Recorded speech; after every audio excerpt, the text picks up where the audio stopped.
नमस्कार, मी अमोल कारंडे, प्रहार अपंग संघटनेचा जिल्हा प्रमुख। आज आम्ही आमचे नेते बच्चूभाऊ कडू साहेब आज मोजरी येथे अन्नत्याग उपोषणाला बसलेले आहेत आणि आज त्यांचा 5वा दिवस आहे आणि राज्य सरकारनं सदर आंदोलनाची दखल घेतली गेलेली नाही। या निषेधार्थ आज सातारा पुणे बेंगलोर हायवेवरती आम्ही प्रहार जनशक्ती पक्ष व प्रहार अपंग संघटनेच्या सर्व कार्यकर्त्यांना बरोबर घेऊन आम्ही आज रस्ता रोको केलेला आहे।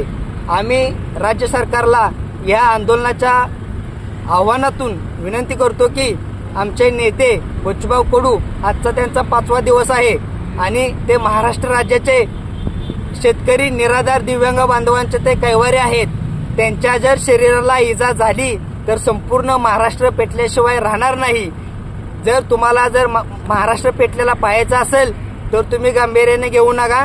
इथून पुढचे जे काही नुकसान होईल त्याला सर्वस्व प्रशासन जबाबदार राहील व आपलं राज्य सरकार जबाबदार राहील अशी एक ग्वाही देतो आणि विनंती करतो की येत्या काही दिवसात जर आपण सदर आंदोलनाची दखल नाही घेतली तर आम्ही प्रत्येक गावगाड्या खेडोपाड्यांमध्ये तालुका जिल्हा पातळीवरती आम्ही वेगवेगळ्या स्वरूपाची आंदोलने करू आणि सरकारला ह्या झोपलेल्या सरकारला जाग आणण्याचं काम आम्ही करू।